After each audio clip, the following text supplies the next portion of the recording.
ভারতের গণতান্ত্রিক যুব ফেডারেশন ডিওয়াইএফআই এর উদ্যোগে রক্তদান শিবির।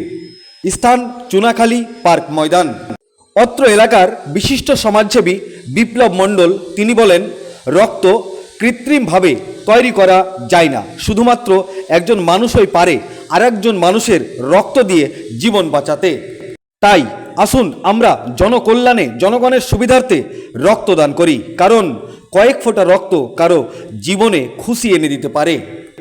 এই মহতী অনুষ্ঠানের উদ্বোধন করেন মুর্শিদাবাদ জেলার ডিওয়াইএফআই এর সম্পাদক সন্দীপন দাস। এই অনুষ্ঠানে প্রধান অতিথি হিসাবে উপস্থিত ছিলেন প্রাক্তন যুবনেতা উত্তম দাস, এছাড়াও অত্র এলাকার বিশিষ্ট সমাজসেবী বিপ্লব মণ্ডল, লিপিকা মণ্ডল, এছাড়াও আরও অন্যান্য গণ্যমান্য ব্যক্তিবর্গ উপস্থিত ছিলেন। তিনারা সংবাদ মাধ্যমকে কি জানিয়েছেন বিস্তারিত শোনাবো আপনাদের। এই ভিডিওটি তিনারা দেখছেন, চ্যানেলটি লাইক করবেন, শেয়ার করবেন আর সাবস্ক্রাইব করবেন। আই লাভ মাই ইন্ডিয়া, মেরা ভারত মহান। ভারতের গণতান্ত্রিক ডিওয়াইএফআই প্রতি বছর 26শে জানুয়ারি উপলক্ষে প্রজাতন্ত্র দিবসকে সামনে রেখে আমরা স্বেচ্ছায় রক্তদান শিবিরের কর্মসূচি করে থাকি। ধারাবাহিকভাবে এই কর্মসূচি করে আসছি।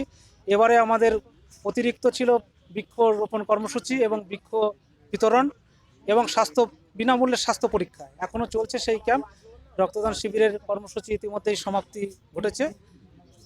আমাদের প্রায় 50 জন ডোনার ইতিমধ্যে রক্তদান করেছেন। আপনারা এই রক্তদান শিবির থেকে সাধারণ মানুষ কি বার্তা দিতে চাইছেন? মানুষকে বলবো যে রক্ত দান করলে এক মুমূর্ষু রোগীর যেমন প্রাণ বাঁচে, মানুষের প্রাণ বেঁচে তোলে। রক্ত কোনো কারখানায় তৈরি হয় না, রক্ত মানব শরীরে তৈরি হয়। তাই বলবো সমাজকে এই বার্তা দেবো, আপনারা এগিয়ে আসুন, রক্তদান করুন, কোনো ভয় ভীতি ছাড়াই রক্তদান করুন, মানুষের প্রাণ বাঁচিয়ে তুলুন। আপনাদের এই কর্মসূচি যুব সমাজের কতটা উপকৃত করছে? হ্যাঁ, যুব সমাজের ভালো সাড়াই পড়েছে। যুব সমাজ এগিয়ে এসেছে বলেই আজকে আমাদের এই কর্মসূচি সফল হয়েছে।